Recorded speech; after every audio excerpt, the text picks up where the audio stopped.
Yo everyone, how's it going? JD the Gamer here. We are back with another episode 2 of the My Top series. So in this series, just to catch you up, what happens is I do the my top 5 of my monster box, not of the game. That's going to be a separate series. But these are my top 5 in my monster box. We already did the previous video of my top 5 attackers, which I will put a link in the description. This video, episode 2, is going to be my top 5 defense. So these are going to be the top 5 defensive units on my team that I utilize the most, that I get the most out of, where I use them the most, just everything in general. Just my favorite top 5 defensive units, okay? So we're going to do the top 5, we're going to do some honorable mentions, we're going to do a little bit of all of that. So again, this is episode 2. If you're here, thank you, and let's jump right into it without any hesitation. So my number 5 unit for defense, and again, these are defensive monsters only. Number 5 on the list is going to be the Fire Panda. So where's obviously the main area that the Fire Panda is used? Obviously everyone's going to automatically say raids, right? The 3-team raids. He's an amazing frontline monster for raids. The reason being is that his kit is very specific for the raids, right? So he has this defense break skill 1. 30% chance to break defense, but if you once you skill him up, he goes up to a 50% chance. Skill 2 is going to remove all the harmful effects on himself and also give a 2-turn heal, 15% for each of your allies for 2 turns, right? So it's not tremendous, but hey, it's a heal. So he's defense breaking on his first skill and he's healing on his second skill, and also removing all the harmful effects on himself. His third skill hits 4 times and has a chance to land all of these debuffs, right? Glancing hit, attack power break, attack speed break, defense, like everything is built into this move, this third skill that you need for raids. So that's what makes him such an amazing frontline tank for raids. And plus a little added bonus is the damage that you put is proportionate to your defense and the max HP. So obviously the HP of the raid monster is high, right? He's got tremendous HP. So you're gonna do damage proportionate to your defense. So you want to build him, make sure he has a lot of defense. And anyway, if whatever unit you're using for a front line, you're gonna want to build defense, right? The defense is the biggest key in raids, resistance and defense. So he attacks proportionate to his defense and the max HP. So it's a double whammy towards the boss, or towards the raid monster. So this is my Panda, my Fire Panda skills. So he's got plus 10,000 HP, plus 1,885 defense, and 96% resistance. So I wanted to make sure, hey, I want to build him super defense heavy because I know that I'm going to use him all the time in raids, frontline. So I made sure that I put a lot of defense on him. Then I was like, okay, what's my secondary stat? My secondary stat is going to be HP, and it's going to be resistance. Honestly, HP and resistance are tied for me in terms of their importance for raids. I want HP and resistance to be top notch. Of course, the one thing that I think is lacking from my Fire Panda here is his accuracy, right? He has a lot of debuffs that he can put on that raid boss, but he can't do it if he doesn't have a lot of accuracy. Now I've heard and I've seen that all you need for raids is 15% accuracy because it's capped at 15. So I guess 7 is okay. You know, that's basically half. But I'd like to have more. And then plus 42 speed. Of course, I'd like to have a little bit more. I'd like to get about 60 to 70 speed. That would be ideal for me, just so that he can move more. But I think my Fire Panda is built pretty decently. His runes are double revenge, endure. So, you know, of course, violent might be the best, violent revenge. But I didn't have the proper violent rooms that I didn't have the proper violent rooms to make him what he is. So I figured to kind of combat that, I'd go ahead and build a second revenge set on him. So instead of a 15% chance, he has a 30% chance of revenge. And then I'd go ahead and give him an endure set so that his resistance will be high. So whatever I miss from not having violent runes, I hope to make up with the extra set of revenge and the set of endure. So I have defense, defense, defense. Slot 2, 4, 6. Here's slot 1, slot 3, slot 5. So that's the way my Fire Panda is built. I sometimes will run him in Guild War offense and sometimes in Necro, but for the most part, mass majority of the time, he is my raid monster. He's my frontline tank that I use to tank out that boss, right? So moving on, number 4 unit is a little bit more useful in terms of how many places you can use him, but he is my number 4 defensive monster, and that is Copper. Copper is, I would say, his main biggest area that he can be used is Guild War offense, right?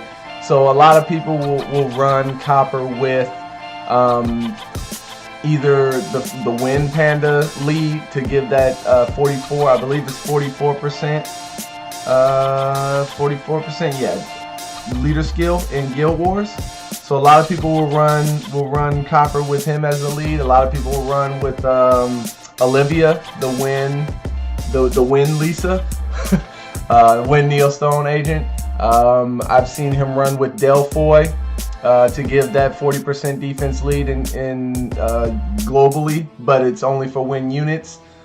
So he's obviously paired typically with a defensive lead in Guild Wars. That's his main purpose. And then you also want to run him with like an Amesity or somebody who can buff his defense, right? So you have defense as a leader skill, so you're giving him extra already, plus you're giving him a defense buff, so he's ready to hit hard. My Copper's crit rate is a little low, so after the buff of Amesity, because I run him with Amesity a lot, he goes up to 77% crit rate. Not that good, and actually it was 70% before free room removal this last weekend, or this last free room removal. So unfortunately he donated some runes to others. I don't use him too much, I would say, but when I do, it's fun to use him because he can pretty much one-shot a lot of units if he crits. So 196% crit damage, plus 1289 defense, and a little bit of HP as well. So he's sitting at about 15,000 HP total. So he hits probably about 45,000 K if he crits. Of course, you want him. I've seen Coppers hit 55, 60,000 on that 3rd skill, but this is what I can do for now. He's on a Rage Blade set with defense, crit damage, defense, slot 1, 3, 5. So that's my Copper. I've seen Copper used also in Giants B10 because of the water. He's wind, so he has element advantage against him, against the boss, and against the rest of the floors. I've seen him used in arena sometimes. I've actually seen him used on defense. So here's the thing. He's a defensive unit that scales on his defense, but he is terrible to put on defense. Arena defense, Guild War defense, whichever defense, he's not going to be reliable because everything, the way Copper is built with his kit, everything is determined on what the steps are taken. So if you put him on defense, you never know if the AI is going to derp. You never know if the AI is going to do exactly what you want them to do. So you want him only on offenses. Whenever you go into an offense or use an offense, that's where you want to use him. Don't use him on defense. It's not reliable. But if you use him on offense, he can be used, like I said, primarily Guild War offense. Sometimes I've seen him, I've used him in arena, and I've seen other people use him in arena. You can use them in like the water beasts, raids to do mass damage with his third skill. Maybe even the light, because of that shield. He has the one single shot. It does more damage, takes down the shield quicker with the one shot rather than multi hits. So I've seen him used in the light beast as well. But yeah, he's my number 4 in my top 5. Number 4 on my defensive units. Number 3 is also frontline raid monster that I use all the time. And he is actually on one of my fun arena teams, and I'll talk about that in a second. So Diaz is my number 3 defensive monster.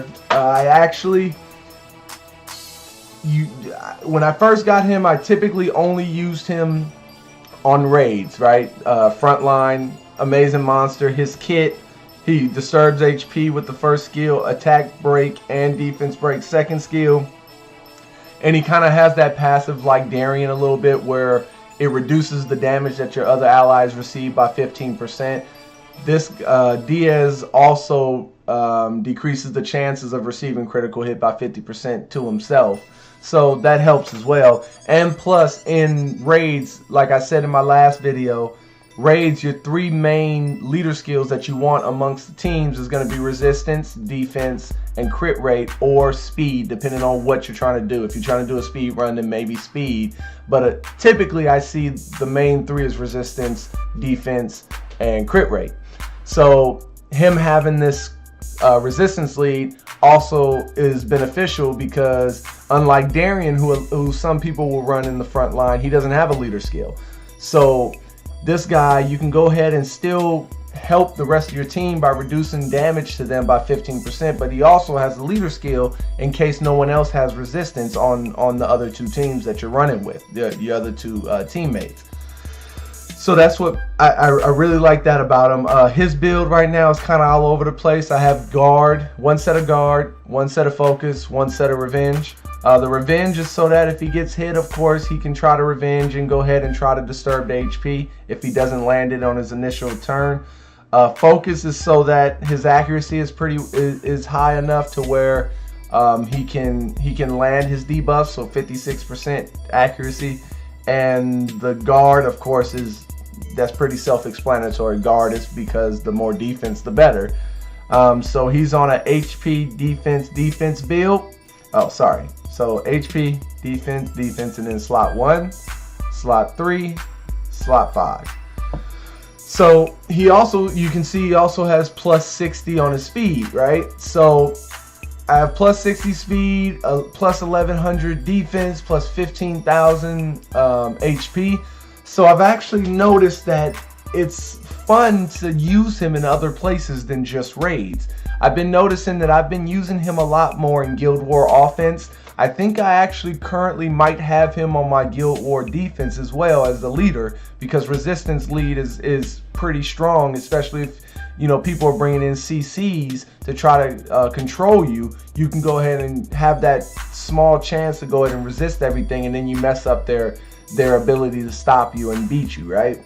So I've been using him in Guild War offense, Guild War defense, and I've actually one of my new fun teams to use in Arena involves him as my leader as well. So right now, to have some fun in Arena, I've been running Diaz as the lead, Panda, Raccoony, and well, you know what? Let's just go check, because I know it's still on there.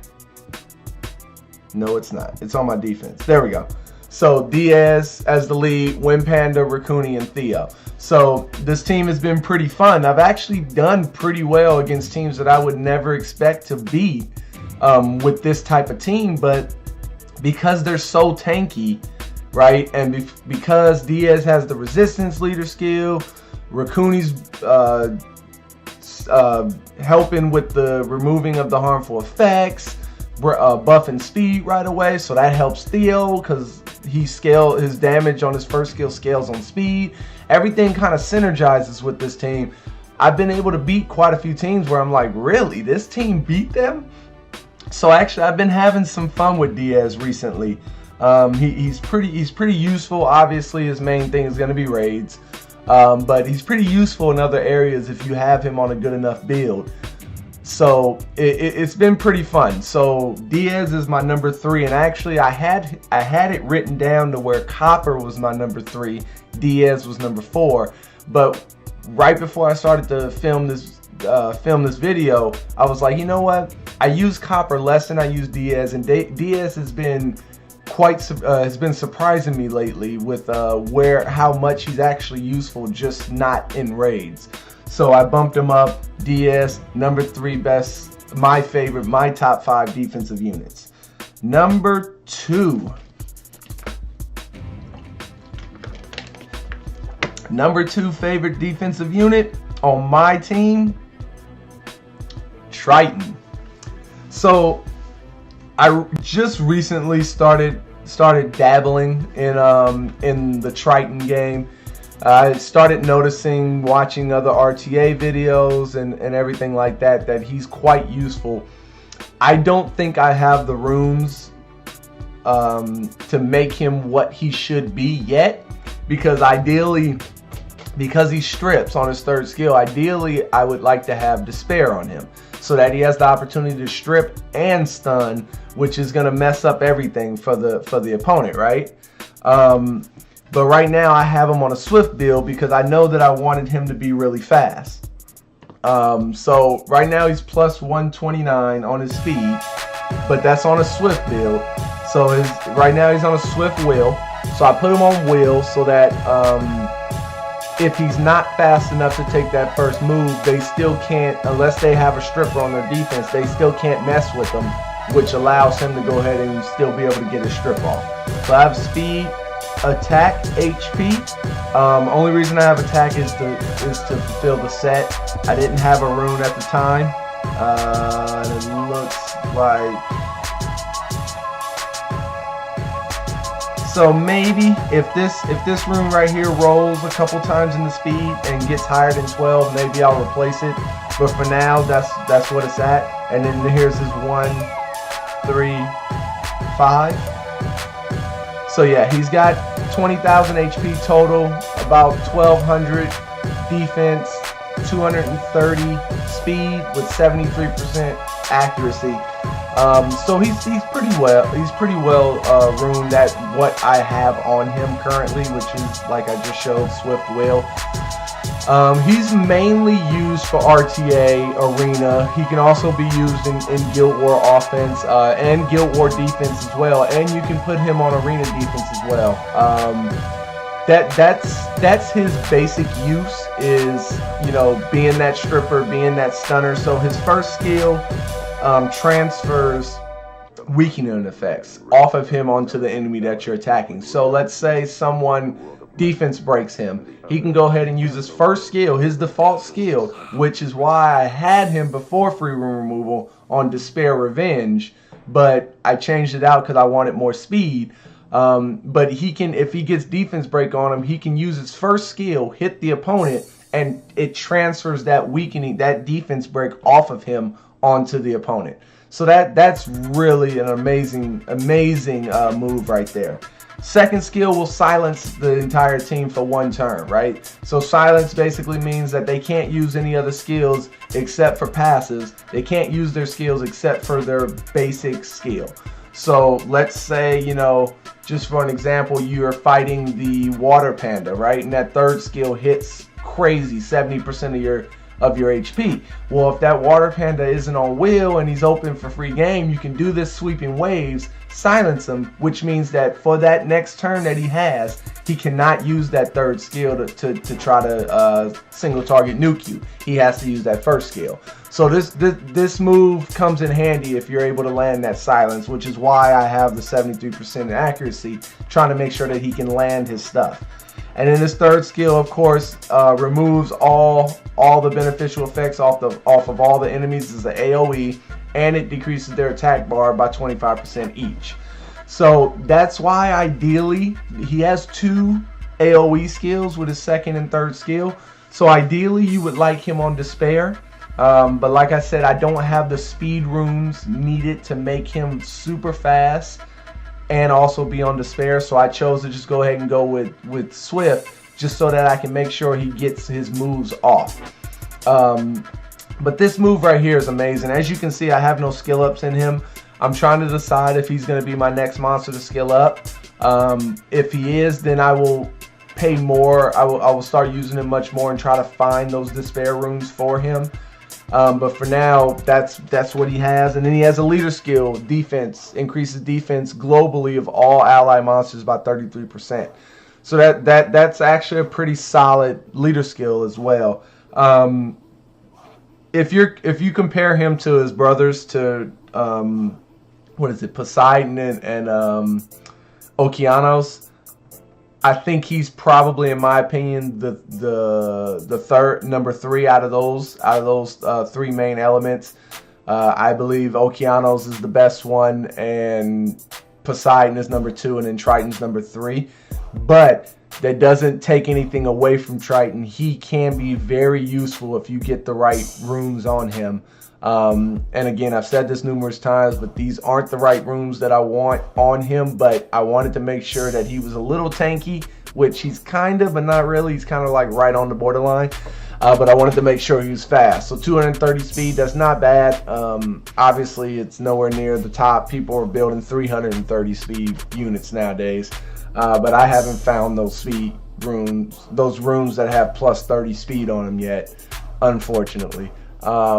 But yeah, Triton is my number 2 top 5 defensive units in my team, number 2. So before we get into the number 1, let's go over a couple of the honorable mentions. So the number 1 honorable mention is Bella. Bella is one of those, Bella Dion. Bella is one of those units that is an absolute staple when starting this game.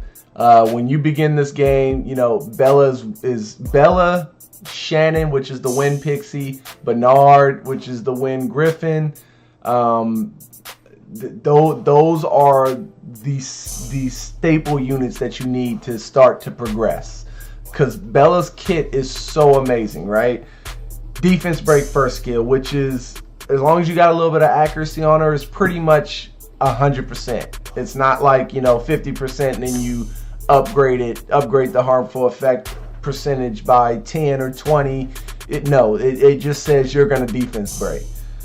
The second skill removes all beneficial effects on anyone that you hit, so you go ahead and remove it. And then the third skill heals the whole team by 30% and increases their attack bar by 30%.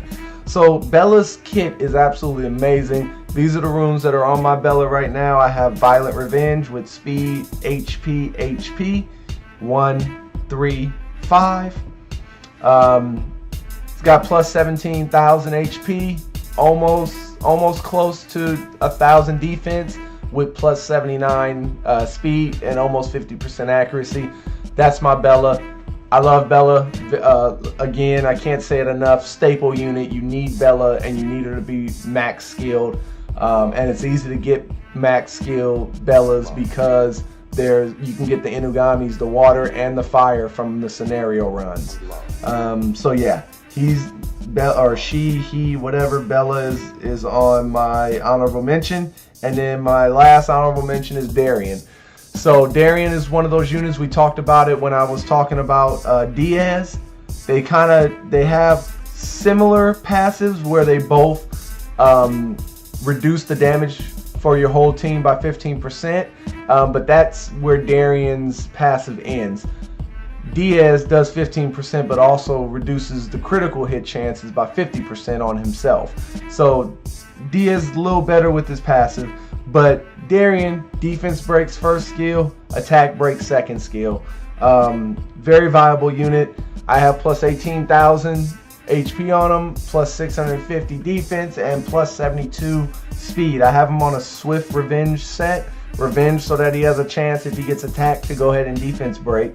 But I have HP, defense, HP with slot 1, slot 3, slot 5. So Darien is my second honorable mention. I'm sorry, I think I didn't talk about where they're used. Bella can be used literally everywhere. Giants for sure. Dragons for sure. Necro you can even use. She's on my Necro team currently. You can't really use her in. I don't like to use her in Guild War defense, but I do see her a lot in Guild War defense. I use her on Guild War offense.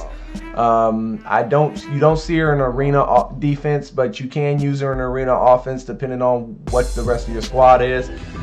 Not really so much in raids. You can use her in the main raid. Every now and then I'll see her used just because she has that defense break and the heal. But I don't recommend her. There's a lot of better units out there than her. And then Darien, definitely in raids. You can use him. You can use him in Giants because he has the defense and attack break. Not really so much in Dragons. Not at all in Necro. You can use on Guild War defense, Guild War offense, depending on the other units. Of course, he's one of those units that you need other units to make him shine, but he can be used, and arena offense and defense as well. Because of his passive, it helps him out a lot, be viable. So, my number one favorite defensive unit on my squad is none other than that OP Wind Panda Fing Yan. So I love Wind Panda. I recently ruined him up perfectly the way I like, or the best that I could. I would like plus 20,000 HP on him and a little bit more speed, but this is the best I could do at the time. My Wind Panda has almost plus 15,000 HP, plus 1100 defense, and plus 90 speed with 79% resistance, which is important as well. You don't need crit rate or crit damage on him because he scales on his defense, right? So the more defense you have, the more damage he's going to do. My Wind Panda is ruined with Violent Will, speed, defense, HP, with slot 1, slot 3, slot 5. I love my Wind Panda. You can use him. You can use him in raids, although he's not as good as his Fire Brother because he does not have that third skill where it can, speed break, attack break, all that good stuff, glancing, all that. And he doesn't have a global leader skill like his brother. His brother has a 33% defensive skill, leader skill for everywhere. He only has a 44% defense skill, leader skill in Guild Wars. So he's not as viable in raids, but you can still use him. I use him all the time in Guild War offense, all the time. I actually have him on my Guild Wars defense. You can use him on arena defense. Like I just showed you guys earlier, I've been having some fun in arena using him on offense with Diaz, Raccoony, and Theo. So you can use him on arena offense as well, depending on how you rune him up. You can use him in different rift beasts like the water one if you want. He is one of those units that is very special. So his skills, defense breaks on the first skill. It says only 30% chance, right? It goes up to 50%, but you hit 3 times. So you have him. It's better than a 50% chance really when it comes down to it on if you can land that or not. Then his second skill is the same as his Fire Brother also. Removes all the harmful effects on themselves. Counterattacks as well. And for 2 turns. And puts 15% heal for 2 turns on everyone on your team as well. So he's a small healer, but he is a healer as well. And in his passive, your attack bar increases by 20% whenever you're attacked. So I believe, unfortunately, that this was nerfed. I think it was like 30% or 35%, something like that. But they realized that it was way overpowered doing that. Basically, every 2 hits that you hit him, he was going again. But it's still 20%. So every time he's attacked, so if the opponent does an AoE, he's going to gain 20%. If they attack him, he's gaining 20%. So that's an amazing passive because you can get off more moves. And that's why I wanted him on speed, on a lot of speed. So he's plus 90 speed. So mine is 186. So that he's not only fast, but he's able to also buff his own attack bar every time he's hit. So couple that with a lot of speed, you're able to move constantly. I've seen him solo, and I've soloed a 4 team. Like they've taken out all my other units on arena offense when I'm attacking someone, taking out the other 3 units, and I'm looking around like crap. but my Wind Panda has soloed them because he can counterattack, he can defense break and keep going, and he keeps increasing his attack bar every time, especially when he comes down to the last person, because everyone's attacking him. So he's able to cut in between constantly and just defense break and wipe people, and I've seen him do it. It's pretty amazing. I've put it on. I've gone down to him as my last person in arena, and I put it on auto because I'm like, oh well, whatever. I'll come back, I'll leave the room, come back, and boom, it says victory, and I'm like, he just soloed them? He's that good. And then your attacks will inflict additional damage that is proportionate to your defense whenever you attack. And not only that, but you also can skill that up to do even more defense. So it goes up 25, 30, 35% more damage according to your defense. So me having plus 1100 really gives him a good amount of defense plus all those skill ups to allow him to do pretty good damage. On his, he only has one attack skill, his basic attack. So on that skill, if I get the defense break, he can usually do about 3,500 to 4,000 per attack, and that's 3 times, right? So he's doing about 10,000 every time he attacks. So yeah, that's my top 5 again. Just to recap, number 5 is the Fire Panda, number 4 Copper, number 3 Diaz, number 2 Triton, and number 1 this bad boy right here, the Wind Panda. I appreciate you guys rocking with me. That was episode 2, my top series, my top 5 defensive units. The next one is going to be episode 3 for the my top series, and it's going to be my top 5 support units. So I hope you guys can join me for that. After this series is done, I'm going to be doing a top 5 for all monsters in the game, not just of my monster box. But again, the next one will be my top 5 support units. I appreciate you guys watching. If you like what you see, subscribe, like, do all that good stuff. Leave a comment. Let's have some dialogue on maybe units that you've seen in my monster box here that you're like, why wasn't they in it? Let me know. But yeah, again, I thank you guys for rocking with me. It's JD the Gamer, and I'll see you on the next one.